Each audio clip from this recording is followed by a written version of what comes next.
Today's matches are going to be really interesting. First off, there's no Voidable. He finished all his matches yesterday. So we're going to see Trick2g, Cutie Pie, and Night Blue in a rotation on Summoner's Rift, starting off with game number 1 right here as we do get into picks and bans. It is Trick2g's team on the left side, the blue team, going up against Cutie Pie's team on the right side, the red team. And I'm actually really interested to see what's going to happen in this matchup because Trick2g's team put up a really, really good fight yesterday. Yeah, and so far the only team to beat Voyboy with excellent play. Obviously that Udyr pick came in huge, so no surprise to see it banned out there. Additionally, RF Legendary played Rek'Sai in the top lane. We do see the Nidalee banned for him this game, but will we also see Rek'Sai banned away? I'm interested to see Draven banned away from Fabi. Pretty good decision. Almost as good a decision as going to the OMEN.gg site to vote and potentially win a laptop, wouldn't you say? I'd say that was like a Trinity Force LCS rundown level transition right there. For those of you who don't know, that means it's bad. It means it's really bad. It's not as bad as these target bans, though. Draven, Annie, and Lee Sin, 3 target bans at the side of Cutie Pie's boys. On the opposite side here, Udyr banned against Trick, Nidalee against RF Legendary, and Veigar being banned up against Strompist, which leaves open that Rek'Sai we saw RF Legendary playing in top lane yesterday. Corki is going to be the first pick up here by the side of Trick's army. That was the first pick yesterday as well, and it worked out really well for Zerbic. Yeah, Zerbic is definitely a pretty accomplished Corki player, and Corki, I think, in general, is going to be the strongest marksman on this patch. Definitely was the strongest last patch, and he doesn't really have a whole ton of bad matchups, and he can fit into a lot of different team comps, whether you want poke or hard engage. Corki pretty much stays at a constant power level throughout the game, of course, until late game when he hits that huge spike, and in the mid game when he gets Triforce. And it worked out extremely well yesterday. Now, of course, everybody knows that Trick and his team are going to try to be opening the gates. And when you have a team that is able to actually siege towers while you're busting down inhibitor towers and moving across the map, split pushing, it's extremely beneficial. And that was how they were able to take down Voyboy's team yesterday. Could maybe see something very similar here, but only time will tell. They did utilize that Rek'Sai top lane very well, and the Udyr has been banned away. So that means that Trick's going to have to wind up picking something else up in the jungle. His Volibear is still on the table. He's been playing that a lot recently. We'll have to see, though. On the Cutie Pie's team, on the other hand, they go pretty safe, pretty standard. Pick up that Lucian and John on the bot lane. Kind of much the power couple of bottom lane right now. Very defensive picks coming out from Imaqtpie Pie side. Kind of surprising. They're usually known for going for much more aggressive early game picks, securing those solo lanes early. But obviously Lucian, maybe not as strong as Corki right now, but still a very powerful character. Did see some nerfs on this patch. And Janna, the queen of bot lane right now. Really strong character. Definitely all around the strongest support. Offers excellent disengage, especially if they do decide to go with this Lissandra for Strompist here. Well, Lissandra was a very powerful pickup yesterday. They're actually going to lock in Soraka, which... it's like deja vu. See, if I swear to God, this is the exact same team composition they ran yesterday, minus this Udyr. Well, without Udyr, it'll be interesting to see what Trick2g does decide to play. The Soraka pick, wasn't so excited about it yesterday in general. It is considered a counter pick to the Janna, but just doesn't offer as much utility as far as CC goes in team fights. We'll see how Sicko Scott uses it here, but I imagine Blem, of course, without his main champions, Annie and Lee Sin, opting to pick up that Janna may not be the best Janna player. It'll be interesting to see exactly how this lane unfolds and if Blem can keep up with Sicko Scott. Well, they did or have if Janna's a support. Yeah, that could be very interesting if they do wind up locking in a Leona, which you're hovering over right now. It doesn't look like that's going to be the case. Janna was what we wound up seeing Blem default to when his Annie and Lee Sin were banned away last week, and it was actually banned away from him in the game against Voidboy, and he defaulted to that Leona. But with the Janna acquisition here, probably going to wind up being what Blem is going to play. It looks like Zed has been locked in. If Imaqtpie Pie is in the mid lane, that's not a bad choice for him. He plays it very frequently whenever he has to play mid lane. The only problem is, though, I don't know how it's going to do against Lissandra. Champion wants to go for a Zanya's Hourglass, and there's the Ice Tomb as the ultimate as well. Well, for the Zed lane, early Zed is always going to have an advantage just because Lissandra is not necessarily adept at trading at range, and Zed does much more damage in the early game. But once both characters hit level 6, it's going to be difficult for Zed to get any kills off. So it's really going to come down to roams, or if Zed can get an early level 6.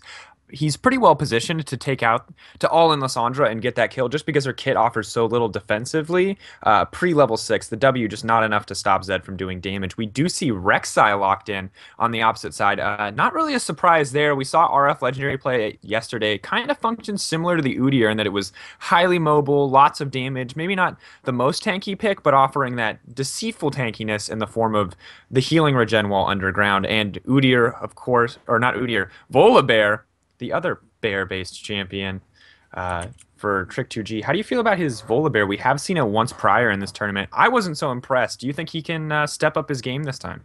Well, he's got flips for days when he plays Volibear, which means he really wants to go in and get one of those champions out of position. It's another very mobile champion. You pop the Q, you gain a little bit of extra move speed, and you're able to get yourself out of some tight quarters and sticky situations if you're so put into them. The only problem is you can't really spam his abilities like you can with an Udyr, so the ability to abuse items like a Trinity Force and really bust down those towers, not as optimal as with the Udyr pickup, but it is his kind of second go-to champion and not the worst thing in the world. I do also want to let everybody know out there in Twitch chat land that no, we don't have a Rek'Sai splash art. So if you see Aatrox, that is not Aatrox being picked up. That is actually Rek'Sai. I know the entire Twitch chat is going to be filled up with WTF Aatrox. And then when we get into the actual game, people are going to be asking where Aatrox is. It's not Aatrox, it's Rek'Sai. And it did nasty things in combination with Udyr yesterday. The teleport and the ultimate being used together meant that Rek'Sai was absolutely everywhere he needed to, or she needed to be. Sorry about that one.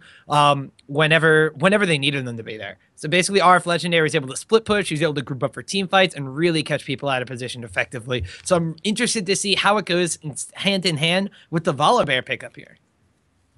Well, it'll be interesting to see if Trick2g's Volibear compares to his Udyr. We know he's not as strong on Volibear as he is on Udyr. Udyr obviously his best champion, but still has a champion with high mobility, deceptive tankiness in the form of that passive, can do a lot of damage in the mid to late game while still building tanky stats. Maybe they're opting for a bit more of a team fight here. They do have that Lissandra, Udyr, RF Legendary. That's a lot of CC between those three characters that they decided to pick up. So definitely a potentially strong team fight, but how does it compare to, Riven? We've got Fiddlesticks. We've got the Zed ultimate. It might be kind of hard to win these team fights, especially with the Fiddle bearing down on you.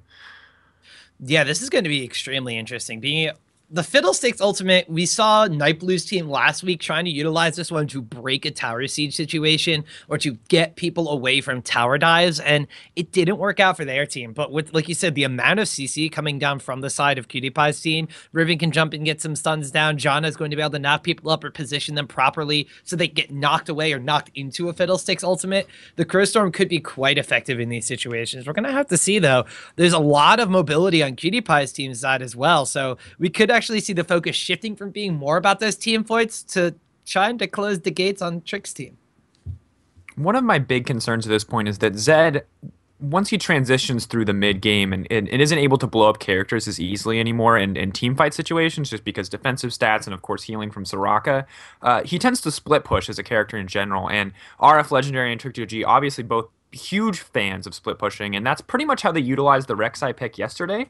And there's no doubt that Rek'Sai will be able to push waves as well as Zed can, but will that 1v1 be able to go in the favor of RF Legendary? I'm a little bit skeptical. We did see RF opt for a much more AD-centric build yesterday, which was part of the reason it performed so well and it did so much damage, but it's incredibly, incredibly vulnerable to Zed when he builds all that armor pen and has all that potential for burst damage.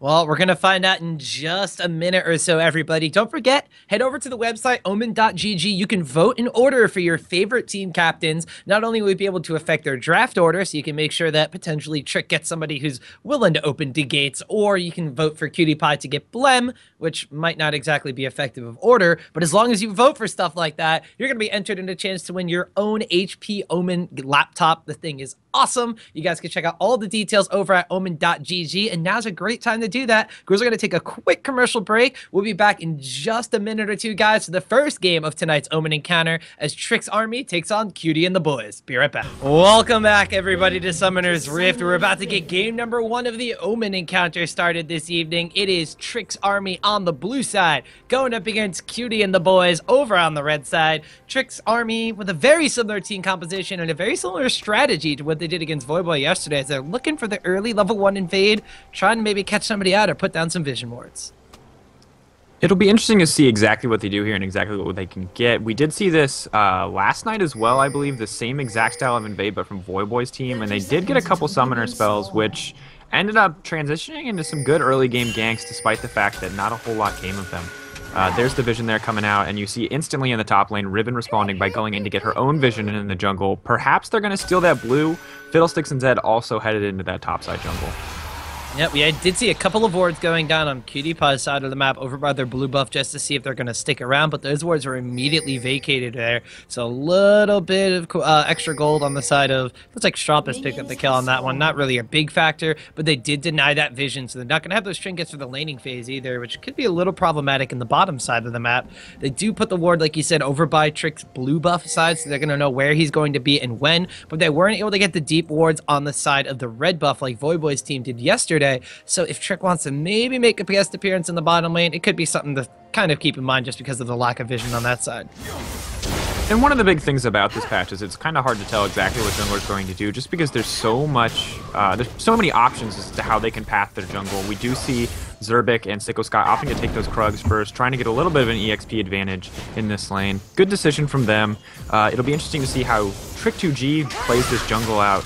More interesting than that even is that RF Legendary is opting to start Wolves, probably because he doesn't want to be in lane level 1 against Riven, which makes a lot of sense given that a lot of RF Legendary's power is from, you know, kind of being selective about how he engages, and you don't really get a whole lot of choice against a Riven level 1. Wonder how much of Trick's jungle he's actually going to get in the first clear because of this. He's missing his Krugs, he's missing his Wolves. He looks like he's going to go from buffed straight over to another buff too. Did not get a leash, it's going to take him a little bit longer. This might be back up at that by the time he gets over there. On the opposite side, we saw Harry Abs. Looked like he went for his own Gromp. He picked up his blue buff and he's heading over to his own red buff. So a little bit of a different start for either jungle side. We do see level 2 being hit first by Zerbic in this bottom lane due to those double Krugs. But on the flip side, Blem and Fabi just being a little bit more aggressive early on, not afraid to trade with those Janna shields. They at level 2 before Sicko Scott, so advantage and experience over to the red side. And the spot lane looks like a pretty standard matchup, and so for the most part I can't imagine seeing too many kills here, short of with jungle pressure, especially because Janna does a really good job of keeping Lucian healthy in trades, and of course Soraka herself can sacrifice her own life to keep Zerbic healthy, and then has no reason to play too far forward. Top lane, on the other hand, really aggressive matchup. Both characters love to go in. Rek'Sai with that knock-up, Riven with that pretty much a ton of tools to hard engage. I fully expect one of those players to all in, but at this point it just looks like RF Legendary is pushing out the top lane. Yeah, RF Legendary did go for those Wolves, as we did talk about before. Slight experience advantage on his side, slight CS advantage because of that one. Cloth Armor 5 health potions was the buy for him, so he was able to make sure he didn't necessarily take too much damage and die to those wolves early on, but it's also going to be quite effective going up against the, like you said, the aggressive damage trading of Riven in the early stages of this game. She does have her own Doran's shield, so she has a little bit of sustain in that lane in addition to an extra health potion, but nothing all too fancy coming out from these item buys. We did see Rek'Sai going over with Volibear, going to steal away the enemy Krug, so I guess if Trick's going to be giving up his own jungle, he's going to be taking from his opponents. In the mid lane, we do see a small CS advantage for Strampus, and then in that top lane, we do see Trick coming up. Trying to get the flips down on Riven, but she's a little bit too hop, skip, and jumpy to kind of lock down at these early stages from the game. Greatly, though, does have to pop his own health potion, gets to about half HP, but not all too afraid. There's a pink ward in the brush there that RF Legendary was able to buy after killing those wolves, so Trick knows that there's no vision over here. Gonna have to keep her eyes peeled. If Grigny gets too close, or might go for a dive here. A flash forward, the slow comes out there from the roar from Trick2g, but immediately being jumped away there by Riven. That's a flash burn for not too much. No, but you can see how much pressure Trick2g is trying to put in this top lane. This is kind of a similar strategy to what they ran yesterday. And no surprises. These two players obviously have very good communication and pretty solid synergy when it comes to tactical plans. So those two playing very together and trying to do things together makes a lot of sense. The downside, of course, there is that Trick2g did blow that flash in exchange for nothing and could put him at a disadvantage if he tries to fight in the jungle or if they evolve in an early game team fight. Ooh, Strampus getting aggressive. The flash, the ignite. One more Q. Is QT gonna tick down? Yeah, he does. First blood going over to Strampus. Some aggressive early Lissandra play. Completely unexpected. Well, One of the things about this matchup is it's definitely a skill matchup, and it's definitely in Lissandra's favor in general, just because early game, Zed can really only trade from a range. If he ever opts to go for that melee range, he's going to get snared and then queued, and she's kind of just going to walk away at that point. But we did see PewDiePie maybe not as comfortable in this matchup, and Strumpus, this is a character he has played before, a character he did play yesterday with pretty great effectiveness, and, you know, obviously using it really well. It's going to be really, really hard for PewDiePie to come back at this point. Well, Harryouts is standing still, so RF Legendary didn't see him when he was underground until he ran into him, but in comes Strumpus over here, is level 6, has his ultimate, but not the mana to cast it. Harryouts extremely low, though there is a turnaround coming in here. Grigney and PewDiePie were coming as the cavalry here, but a disengage from the side of Trick's team, just getting a little bit aggressive already in the enemy side of the jungle. Just look at all those tunnels that RF Legendary's been able to put down. And this is just a huge amount of pressure on the top side of the jungle, and they know that in the early game, Fiddlesticks just doesn't do enough damage to duel any of these characters, especially RF Legendary, who has that reliable knockup, and who can do pretty consistent burst damage. So no way to drain, and the fear not going to be too effective because he can stay on Fiddlesticks with so much mobility. Once Harryabs hits level 6 and gets that Crowstorm, things might change for him, but that top lane jungle is just absolutely under RF Legendary's control, and Fiddlesticks really can't approach there by himself. Maybe with the help of Zed, but on his own, it's just too risky. One thing we have to watch out for now is the Void Rush has been acquired by RF Legendary, and he still has his teleport available. PewDiePie's going to be moving down to this bottom lane. Sicko Scott there is going to be the target for the Death Mark. He's got the Ignite ticking away on him, and PewDiePie comes in. Nice one to the bot lane to pick up a kill. Looks like we do have the ever scary call, the Void Rush being used top lane by RF Legendary. Was not opting to go to the bottom side, though. No tunnels down there. So just a one and out from the bottom side from PewDiePie. The interesting thing about that Rek'Sai ult is that when you see Rek'Sai in the jungle, that ult is always this herald of doom. Like, okay, where's he going to show up? Where's he going to be? Is he going to do damage? Is it my lane that he's coming to? But when he's in the top lane, you're like, okay, he's just going back to top. I mean, it's a minute, 30-second cooldown. Of course, he's just going to go back to lane every time he can and just pick up that CS. So I'd be more scared of the teleport than the ult at this point, because we pretty much know exactly where he's going to go. I'm still wondering why, when I have 10% volume on, that is so ear-shriekingly loud. That's my big thing here. But we'll have to see about that. Things settling down just a little bit. PewDiePie got himself a kill off of that roam into the bottom lane, though. That's going to be very, very helpful in lane. Has gotten a Brutalizer in addition to a long sword of boots for his feet. We do see Lissandra opting to go straight for that needlessly large rod. Not as much mobility, but a lot more damage on her side. Bottom lane, though, Fabi not getting aggressive on the Zerbeck. Lower level, but Zerbeck was no mana, no health to follow that one up, too. The snare comes out from Soraka, the teleport coming in from RF Legendary. The burrow goes down. Looks like it's going to turn on to Blem. The knockup is there. Flash away from Janna. Is going to get hit by the Star Call from Soraka, but there's not enough damage to turn that one around. Corki way too low, blinking in the health bar and the mana bar. Just a teleport used for RF Legendary. They're not able to pick up a kill, but they might be looking to set their sights on Dragon. No teleport for Grigney. He's going to have to mosey it all the way on foot from top lane. These early Dragons have been huge turning points in every single one of the games we've watched. Voyboy's team was especially effective at turning these around and gaining early advantage from teams who tried to aggressively take Dragon. Stromp is using his ult there. Yeah, Stromp is getting aggressive. Speaking of on Blem, the Dragon does go down to Trick2g's army here. PewDiePie getting hit up near the Death Mark. We see Zerbeck is going to get the heal from Soraka. Trick2g taken away, but the passive goes off. The heals from that and Soraka are a lot. But in comes Harry. As Crowstorm comes in. Sicko Scott winds up going down, as does Zerbeck. Another kill follows as Strumpus goes down. A double kill picked up there for Fiddlesticks. Somehow RF Legendary tunneling around is able to pick up a kill on Blem, but now he's stuck between a PewDiePie and a Harry place right here. Harry Abs gets the silence down, double buffs. The slow went down from one auto attack. Can RF Legendary get away? But in comes Fabi from the side. Meanwhile, Grigney chases down Trick2g underneath this tower. RF Legendary goes down, and I believe that's a 5-for-1 across the map in favor of Cutie and the boys. This is now the standard for early game Dragons in this tournament. Very rarely does the team successfully get one off, despite getting that early Dragon advantage, the 6% AD and AP. Obviously, the huge number of kills coming out from PewDiePie's team is going to be a much greater advantage at this stage in the game. Really questionable decision-making from Strumpus to use his ultimate on Blem there in that fight. Doesn't really have the damage to get a kill, so that ult is really just CC, and it would have been much better used on the Zed to stop him from getting any kills or getting any damage off, or better used on the Fiddlesticks to stop him from fully using that Crowstorm effectively. So, hoping for some better ults from Strumpus here, but at the same time, really good play from PewDiePie's team, coming in and pressuring that Dragon. Excellent ult from Harry Abs coming over that sidewall. Impressive play overall.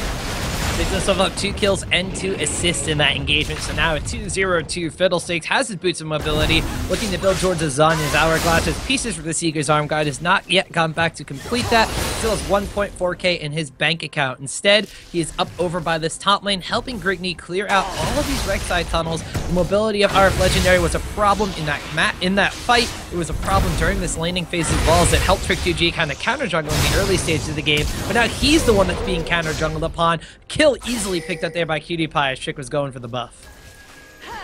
And this is the point in the game where Zed looks especially strong. Despite having a losing lane matchup, he is such a good roamer and has just much more reliable wave clear than Lissandra. Lissandra restricted by mana, whereas Zed is not. And of course, Zed able to dish out so much more single target damage. Lissandra putting all of her damage into AoE suffers. She just doesn't have the same numbers that Zed does. And we saw Imaqtpie using that pick pretty efficiently there to lock Trick2g out of his own jungle.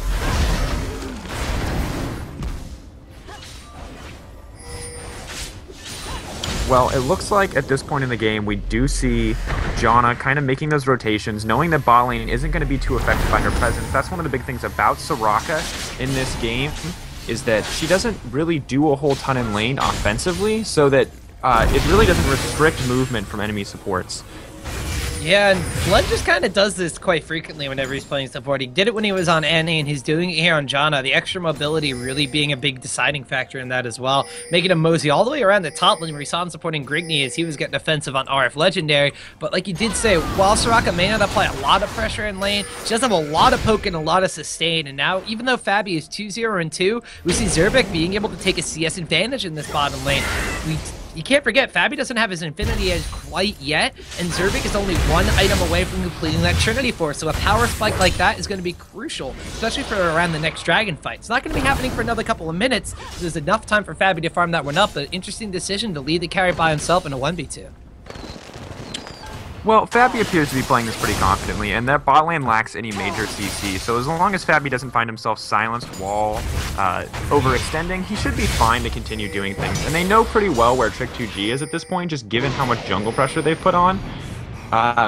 So it's safe overall, but I agree that it might be a little aggressive, and that if this is a chance for Zerbic and Sicko Scott to capitalize on Fabi being alone.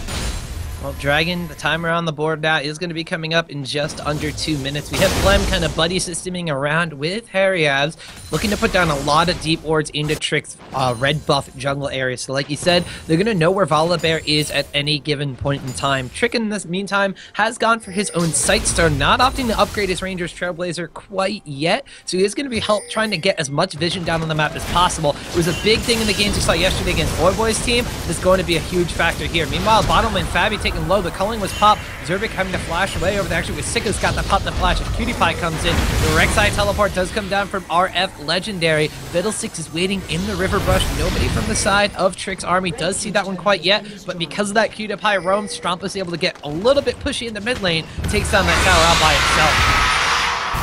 RF Legendary immediately going to go back to that top lane, not afraid of burning that teleport cooldown defensively to keep the bottom tower alive, just because he knew he could get back to top lane if necessary, going aggressive on Grigney.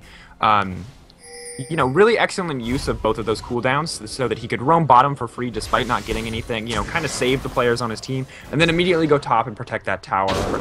This is really good innovation from RF Legendary to use Rek'Sai in the top lane, to use that map mobility, and it's something that Imaqtpie's team has to be aware of throughout the entire game. It's going to be really hard for them to like surprise, backdoor anything, or to split push lanes effectively when RF Legendary is just has so much more map mobility than anyone on their team.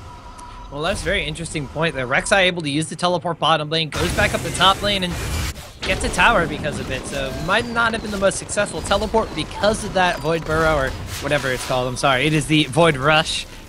Still learning some of these move names. Able to take down a tower and force Grigney back from lane. We do see him going for a Sunfire Cape first as well. Bit more tanky than the build we saw him going yesterday, where he rushed for that Ravenous Hydra right away. The opposite side from Grigney's Riven, though, we see that being pretty much the standard there. Ionian boosted Lucidity, pieces for that Ravenous Hydra, starting off with the Tiamat, trying to get a little bit pushy himself in that top lane.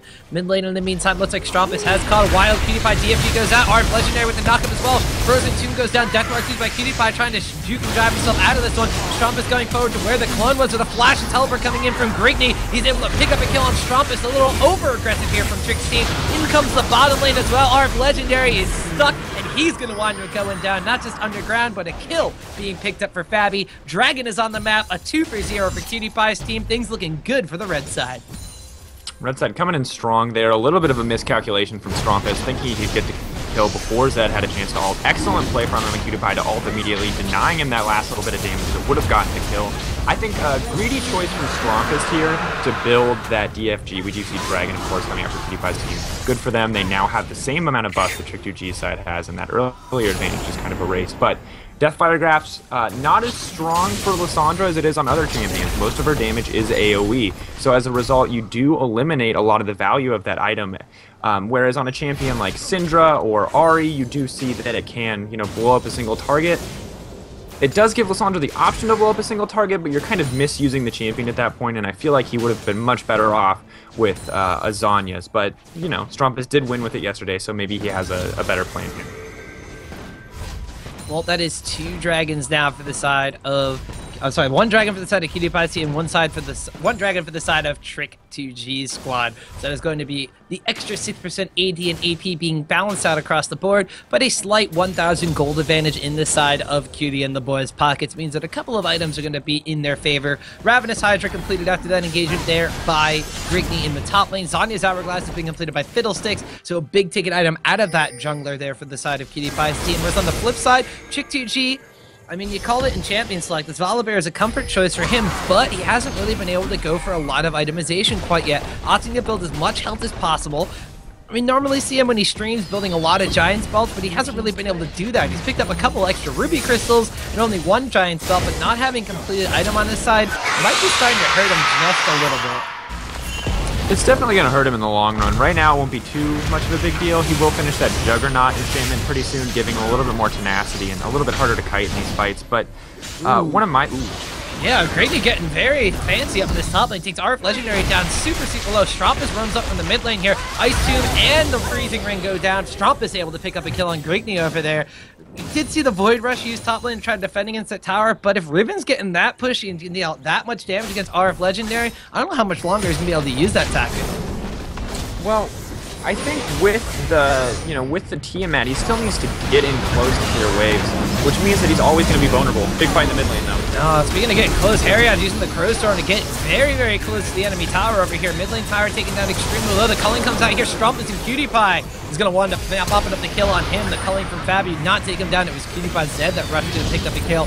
Mid lane tower is going to wind up going down. The heal is used, though, as RF Legendary jumps into the fray. Harriot trying to drain his way back to health, but the knock-up there from Rek'Sai going to be a little bit too much to disrupt that one. RF Legendary picks up a kill. It's a 1-for-1, but a tower in favor of QtPie's team. The burrow of Rek'Sai does see QtPie trying to juke and jab his way off to the side. Trick2g is going to get knocked up here by Howling Gale from Janna, but knocked up now as QtPie. Rek'Sai goes in there. Shutdown spree goes over to Zervik. He picks himself up a blue buff in that trade as well. Continuing the chase here. Blem going to get critted out right there by 1 attack from Corki. Now we see Trick2g's Volibear getting taken down so low. He falls here as Grigney comes in. Windslash picks up a kill from that one. The chase is on. Sicko Scott has to flash away. The stun goes off from the Zervik, but he gets healed back up. Grigney's still at full health in this engagement here. Rockets go out on the Fabi. Continuing the poke war. That blue buff from Corki starting to factor in big in this fight here. Grigney once taken out a Rek'Sai tower, and it looks like the chase is still on here. Strumpus comes back in, getting some Qs down onto Fabi here. The slow's doing, as well as a lot of damage coming up from those ice shards. Fabi isn't going to be able to get away from that one. Grigney off to the side does disengage, and finally, after the dust settles in that fight, I believe it was a 2-for-2 and a tower in favor of QtPie's team. Honestly, I couldn't tell you. It's just too much going on, too much bloodshed there in that fight. I will say, excellent play from QtPie's team. Fully utilizing that Janna pick to disengage for them. Harry Apps tanking that turret for QtPie so that he could go deep to get kills. Good team coordination, not something we've really seen from QtPie's team too much in the past, so maybe this is them stepping it up, and this is the kind of play I like to see. QtPie looking like a pretty proficient Zed player, despite getting caught out there towards the end. Did get those early kills and did dish out a ton of damage for his team. Well, now we're going to have to see where the teams decide to go, which 2 towers apiece for both of these sides. The kills in QtPie's team's favor, 11 compared to 5. And we do have a slight gold advantage for QtPie's team, only about 2,000 right now. So even though these fights do continue going in QtPie's team's favor, that early dragon damage was working out for Trick2g's team, and we do see that While Cutie Pie's team is slowly calling a lead out from this one, it's not necessarily in dominant fashion. There's a 2-2-2 Rek'Sai and a 2-3-0 Lissandra making up a lot of the kills for Trick2g's side, whereas on the flip side for Cutie and the boys, there's 3 kills across the board on the 2 carries, as well as the top laner in Riven here. 3, 1, and 3 picked up for Grigney. So a lot of damage going to be coming out from the Lucian, the Zed, the Riven. But that's all physical damage. We get some magic resistance on a tank like Volibear. It could work out in Trick's favor, but still a long way off from that one. He has completed his Juggernaut, has an additional Giant's Belt, boots, and actually going for an additional cloth armor in his inventory right here. So let's see if the armor stack is real. The big thing here, I think, is finishing that Juggernaut enchantment. Having that tenacity is going to make him so much harder to kite, and it's going to make him much, much more of a reliable initiator, because at this point, Strumpus, you've seen, has really been the only one able to run in and CC opponents so that RF Legendary or Trick2g can follow up. But now that Trick has some form of tenacity, he may be able to initiate himself, and this will kind of improves their chances in a team fight and gives them a lot more options. But once again, we see Lissandra still doesn't have a Zonus for herself, and she means she'll probably be forced to use that ult defensively, and it means that she'll never really reliably be able to burst down the Fiddlesticks at this point, despite having that DFG, just because Fiddlesticks himself does have a Zonius. Speaking of Lissandra and her build, she does have those boots of mobility now here. Strumpus picking those up. We saw 3 of them being acquired by Trick's squad yesterday, but only 1 of them being completed in this game. So the mobility on the map being hindered not only by that, but by the constant vigilant warding going down by both sides. There are a lot of pink wards coming out, though, as Dragon is spawned now. Trick's army looks like they maybe want to go for that one. They have a lot of pink wards down in that area, but most of them are in a defensive position. The one that was on the Dragon Pit has been cleared up by the side of Cutie Pie and the boys. They put down their own pink ward in the pit. They know where the ward coverage is. They're slowly but surely creeping onto Trick's side of the jungle, clearing out those wards for themselves. There are 4 members strong and a teleport available from Riven. Rek'Sai is in the mid lane, has a teleport available for himself on RF Legendary as well. Scuttle Crab control. The weirdest kind of control in the game, at least the weirdest one to say as a caster, is in Cutie Pie's team's favor as well. The Dragon has been provoked. Looks like they don't want to quite start it up, though. Trick's army is all here. A big force of 5 against 4. Teleport, as we mentioned, from Grigney is available, but he is still split pushing in that top lane. Top lane tower only at about 720 HP as well, so this could just be a stall tactic for Cutie Pie's team, just to see if Riven can get that tower down. It's interesting to see them kind of trying to draw out this Dragon Dance here. I think it's really risky for Trick2g's team to contest this. They would much rather be split pushing at this point, and obviously Riven in the top lane is going to get that tower, and at this point, they really need to force a fight, or they're going to be purely losing gold for trying to contest. Strumpus looking like he wants to go over the wall.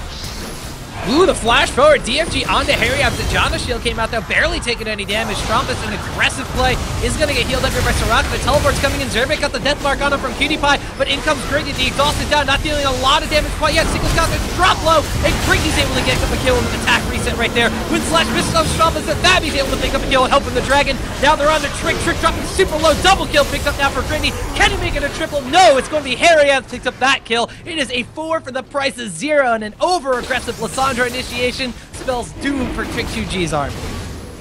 Once again, Strumpus much more comfortable clearly in an assassin role, as that's how he's kind of tailoring his playstyle. Corky Rocket comes out, doesn't steal anything though. That assassin role doesn't really suit Lissandra, not really high enough damage, but Strumpus has made it work in the past, but when Fiddlesticks and Janna are fighting together, it's going to be really hard for him to get a kill off. So hopefully he'll be able to find those picks on a weaker champion like Lucian or perhaps like Zed in these mid-game fights. But as this goes on and Zed will probably inevitably build a QSS, it's going to get harder and harder to see those 100 to 0s from Lissandra.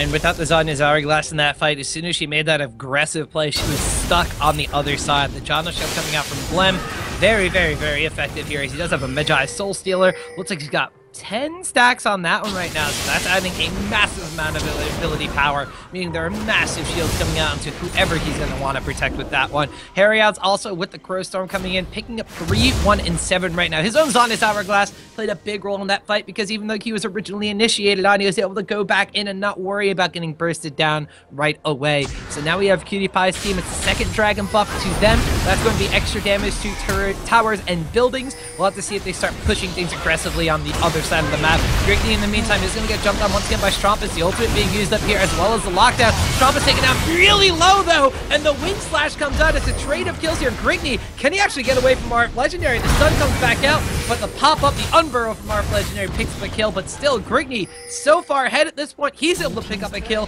He distracts two members, and Imaqtpie does that Zed thing that Zed likes to do, split push the bottom lane. Looks like D gates are being opened on Trick's team right now. Zed split pushing was one of my big fears coming into this game, and we do see it kind of come to fruition at this point. It'll be interesting to see how much more he can push in. That fight in the top lane, really tough for Strumpus, just now finishing his Zhonya's, didn't have it in that fight. We do see, however, him going for more of those picks and trying to use Lissandra more to gank and supplement other characters' damage like RF Legendary and just provide CC in that fight, which excellent decision from him, but with the build he has, it just... And, you know, he's a little behind at this point, so he just didn't quite have the damage to burst that Riven down immediately, and as a result, suffered pretty heavily for it. But we do see Lucian finishing up that static shift and IE, so now they're able to push down the mid lane quite easily. Corki, on the other hand, opting for Sork Shoes, clearly wants to poke down before they try to initiate a fight here. A pretty safe bet, given that if Fiddlesticks gets to engage on his terms at full health, it's going to be hard for them to win a team fight.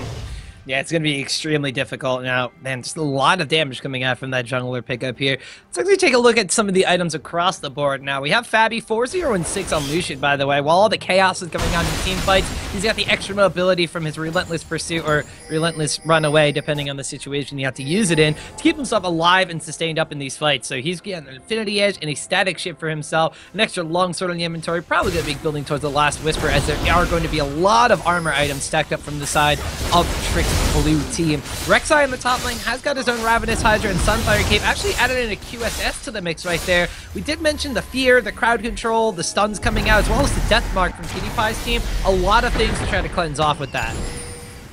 And just excellent itemization coming out from RF Legendary, identifying that the main source of fear for him as a split pushing champion is going to be that Zed. So armor the first Are five you sure for the him. main source of fear isn't Fiddlesticks Q? Well, we found out right there. Harryon's able to pick up a kill on Sicko Scott. He's speared in the wrong direction. Tried to flash over the wall. Not going to happen here. Exhaust goes down on the Strumpus. He's going to have to wind up using the Frozen Tomb on himself. Down his Hourglass is picked up, so he's going to wind up surviving here. Looks like maybe PewDiePie's team went in a little bit too deep. Harryon's going to get blown up by RF Legendary. The Unburrow and some extra damage coming out from Queen's Wrath, and doesn't pick up the kill right there. It is now a 4v4 situation. The jungler is gone, and the support is gone on both sides here. PewDiePie, though, working around the edges here. They spotted on a ward. They are going to wind up recalling underneath the tower, at least trying to. PewDiePie Zed working around the outside edges, trying to make sure the recalls don't go off, trying to keep Trick's army just here just a little bit longer. And it looks like they are going to wind up disengaging for now. Good fight from Strumpus, using all of his defensive cooldowns extremely well, and his team following up, making full use of that invulnerability time. Able to follow up really nicely. This is the kind of Lissandra play I like to see in general, much more reminiscent of Koreans, much more defensive play, which I think is kind of the way Lissandra's meant to be played, opting to ult herself instead of anyone else. And once again, I think great build from RF Legendary, something we kind of touched on earlier, but we're interrupted by that mid lane fight. QSS for the Zed ult is going to be excellent if he wants to continue split pushing, and I'm really hopeful for this Trick lineup. At this point, they are building well, they are playing well, but they kind of threw it away a lot in the early game, and it's going to be rough for them to come back at this point. Well, one of the things we have to keep in mind is the two targets that he's going to be split pushing against are a Riven, so he can cleanse the stun, and a Zed, so he can get rid of the death mark application from Imaqtpie. But Rek'Sai's not the tankiest champion in the world. He does have some Ninja Tabi as well as the Sunfire Cape, but still, he's got 230 armor on her side, but Rek'Sai not known to be a big tank as much as just being able to deal a little bit of damage, being able to really get in and out of team fights and cause a lot of panic. So if he's going to be going for that extra, just the ability to cleanse off something, those straight up duels where you're going against somebody that has a Yomu's Ghostblade, a Last Whisper, a Blade of the Rune King, Brutalizer, and then if he's split pushing against Riven with a Guardian Angel where, alright, I survived the first stun, let me try to do it again, it's going to be a really difficult position here. That's why we really need to see what Trick's army is going to be able to pull out from the rest of the team. 0-4-2 on Trick himself with only 65 CS on that Volibear. Hasn't been the biggest factor in this game, but he has been able to build himself up some tanky stats. You mentioned going for the Juggernaut. Giant Pulse in his inventory for a very long time. He's really started to play the vision game with this sight stun Stone. It just hasn't really panned out for his team quite yet. They know that this Dragon is started because there are wards in the area, but are they tanky enough to go for a fight? This is going to be the third Dragon buff for PewDiePie's team if they get it, the second one for Trick's team. So Trick's team really wants to deny this one. If they're going to be going for the split push strategy, if they're going to be the ones trying to take down multiple lanes at the same time, that 50% damage to towers and buildings will be massive. Actually, blue buff being fought over here. Strongest Dark Legendary going. Zanyas and Frozen Tombs go up all across the board. Harryaz is going to wind up getting a kill on Strompus. He will finally go down there. Trick picks up the kill. RF Legendary is able to dive down onto Fabi in the backline, picking himself up the kill. Ricky and PewDiePie, though, are there. Volibear is actually able to pick up a kill on Blend, who's straight a little bit too far forward in this situation. PewDiePie finally takes on Sicko Scout. RF Legendary is still alive. Ricky, though, going on to Darude Splitstorm. That's Trick. He's getting the heal up from his passive. RF Legendary drops down low. The Guardian Angel pop there from Grigney. He will come up, and he will potentially go down. The sun comes out. Fail flash over the wall. He does go down. Zerbit picks up that kill, and I guess I gotta eat my words there, see if the Trick's team takes the fight. Trick's team playing incredibly well. Excellent flash from PewDiePie to pick up that kill, and a bit of a sloppy flash coming out from there. Brittany kind of ending his life pretty quickly, but this is the strength of their team having so many tanky stats, is that they have a pretty big advantage in these sustained damage team fights once they eliminate that rhythm pick. So, good team fighting coming out from Trick2g's side, excellent coordination, good initiate over the wall. Didn't quite pan out for Strompus quite as well, but he did get a lot of attention and a lot of focus on him. So he was able to Zhonya's off a lot of the aggro, and then of course dish out all of the CC and damage he needed to initiate the team fight that they wanted. Excellent play from Trick2g's side, and that Dragon's going to come in pretty handy for them at this point in the game. Another big thing in that team fight was Harryaz. He got jumped on immediately, had to burn the Zanya's Hourglass to start the fight. Wasn't able to channel the Crow Storm, so without the call, there was no damage coming out in that large AoE, and PewDiePie's team fell down to be, like, basically said, a single target kind of focused team. PewDiePie trying to steal the blue buff over the wall. Did he actually get that one? No, that's his old blue buff. It did wind up going over to Strompus. They do have vision control over by the Baron Pit. They pick up their Scuttle Crab control, get themselves a Speed Shrine and some AoE vision by the entrance of Baron Pit for about the next minute or so. But from that, they are going to wind up backing away. Now, Trick's team, like we said, with this second buff coming out from the Dragon, a little bit of extra pushing power on their side, but is it going to be enough to combat a current gold deficit they face? 52.3k gold for the side of PewDiePie's team, only 45.6 for Trick2g and the blue team. We do see the duel come in here. RF Legendary instantly QSSing. Yeah, we're going to see how this one actually works out here. The QSS is burned right away from the death bar, but there's the constant DPS coming out from Imaqtpie. He's actually going to walk forward into a lot of minions, but that's just some lifesteal right there from the Blade of Brink King. Forces RF Legendary back, and that was the thing we're concerned about, and that's with RF Legendary now picking up a Thornmail for himself. We see the rest of PewDiePie's team going onto that Baron area. Harryaz was just kind of taking that one away for himself, but it looks like they're going to back away as Trick2g and the rest of his army are in the Baron Pit vicinity, and they kind of know what's up. The duel in the bottom lane was going back and forth for just a little bit longer. It looks like PewDiePie is going to go recall from that one. RF Legendary can't see him while underground if he's standing still, so I have no idea that PewDiePie was recalling in that bush. Zed's going to go back, picked up some nice itemization for himself. His own QSS now on top of the Last Whisper, Ghost Blade, Blade of the Ring King, and Hex Drinker he has. Really solid play from RF Legendary there, knowing he couldn't win the 1v1 and backing out, eliminating about a third of Zed's damage by instantly QSSing that death mark and denying PewDiePie the ability to split push in that situation. Shame he can't see non-moving champions, because I think at that point with full health and with PewDiePie lacking any of his major cooldowns, he would have been able to win that fight. But as this game continues, I'm starting to wonder how that duel was going to go, because Zed has about as much armor penetration at this point as he's going to get, and if RF Legendary can build a little bit more damage, he might be able to win those 1v1s. Obviously, at this point, they look a little bit against him, but I'm hoping he may find a way. But we haven't seen a whole ton of Rek'Sai in any kind of game, so it's not clear exactly how that matchup is going to work out. PewDiePie and his team trying to bait out this Baron buff. I was wondering if that was actually going to be a smart choice, because Trick's Ari is normally prioritizing towers over those Baron buff areas, but it did wind up blowing a teleport from RF Legendary. That one, I don't exactly see if that was canceled or not, but it is on cooldown right now. Grigney, in the meantime, has his up and available, and he and PewDiePie are pushing out that mid wave. The rest of Trick's team is all grouped up on the side here. Strompus going very aggressive on the Harryaz. The fear goes out onto Strompus. Looks like one Zanya's Hourglass has had to be burned right here, but it was Harryaz that actually still has his own. Crowstorm being channeled over the wall, the flash forward, the fear down on the Strompus, flash away from Sicko Scout. Strumpus winds up going down. The aggression biting him in the butt once again in that engagement here. Sika's Got's going to follow. He winds up going down. It is a 2-for-0 in favor of QtPie. Impressive play there. I think these are the kind of fights that they want. At this point, it's looking like the only way for Trick2g's team to win a team fight is to get another pick on Fiddlesticks like they did in the last team fight they won. But Grigney just waiting there.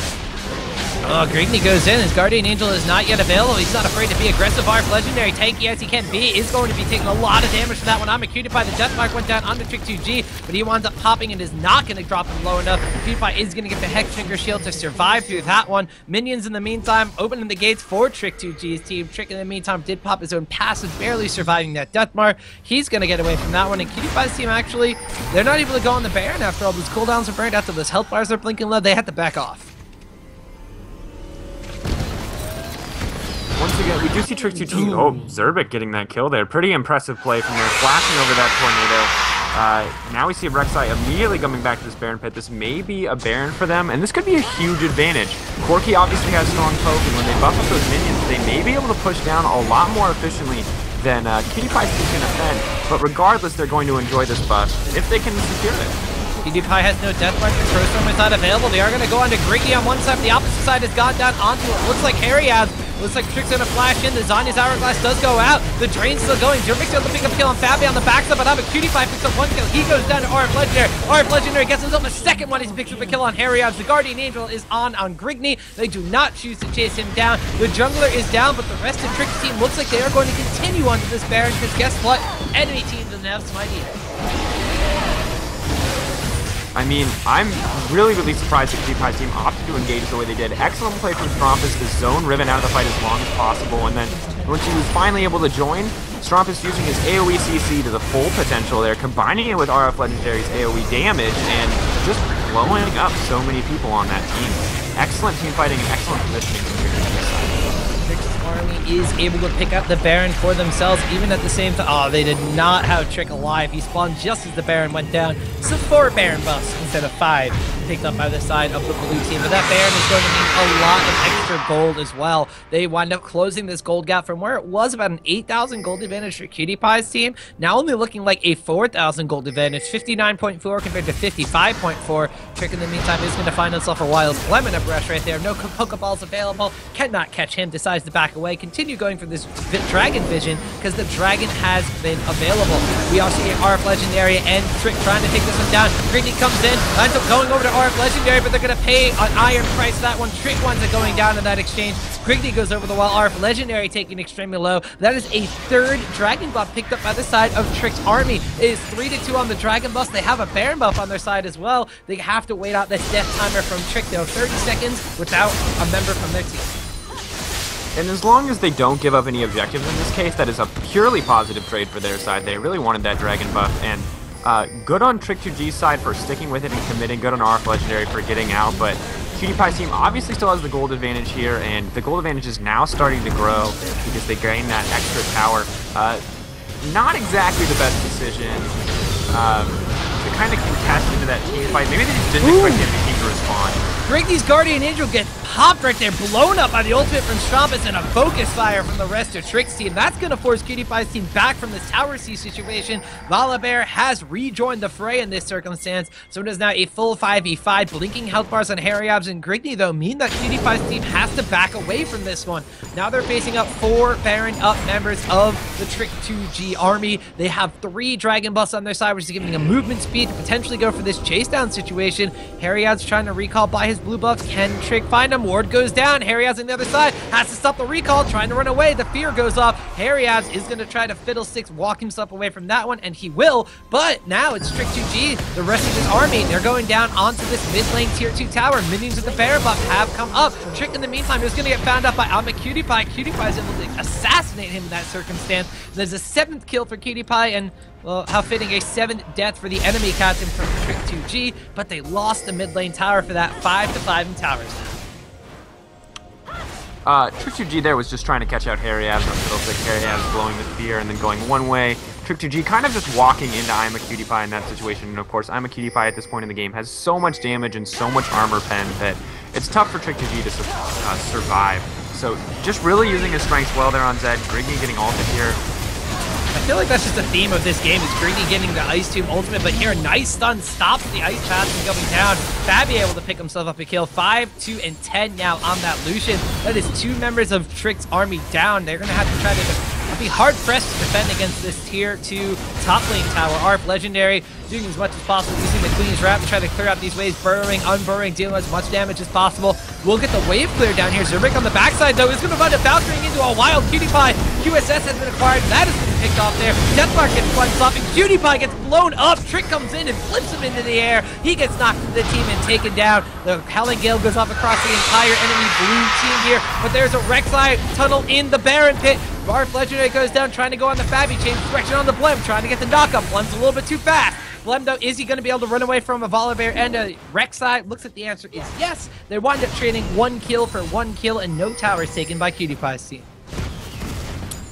Well, interesting trade there, 1 for 1. Nothing too exciting, but this is kind of what we've come to expect from these teams, is these jungle fights, these aggressive jungle fights, and good on both teams to not commit any more than they had to there. If that had turned into more than a 1 for 1, I imagine Cutie-Pie's team would have come out on top. Once again, Strumpus blowing all of his cooldowns on Grigny, but not able to get the kill. Grigny, of course, has a lot of magic resist. And once again, Lissandra, despite having a DFG, not the best equipped champion to burst down a Riven, especially when she's accompanied by a Janna.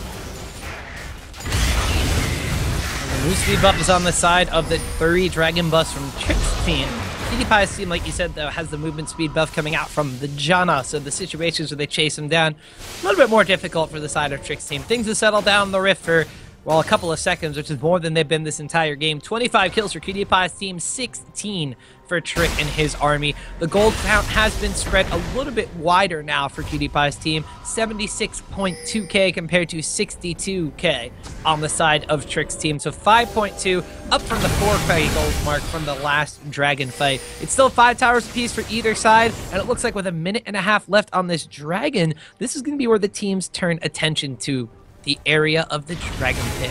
It's going to be very, very difficult if Cutie-Pie's team give this one up, because that would be the 4th dragon buff, which means that there's going to be all of the extra little additive gold bonuses, these stats on Trick's army. The last one will be the extra damage to minions, which will help when, well, Trick and his team try to open to gates. That's what they do. They've actually been really good at prioritizing these dragon buffs as well. This game, Cutie-Pie's team's been able to contest it a little bit more. We see ultimate going on to Cutie-Pie. The QSS to blow that one up. The Deathmark comes in. Is going to get that one down to Stromp. And Zion's Hourglass activated immediately from that one. No damage taken. Harry team with the Crow Storm. His Zion's Hourglass as he drops down, but it's a double kill picked up by Zerbic. The turnaround coming in. Trick2g dropped it really, really low. Fabri's able to pick the kill on Rek'Sai, diving a little bit too deep. Trick now caught up here. The stun from Greatly, and he's going to take down Volibear. It's a 2-4-2.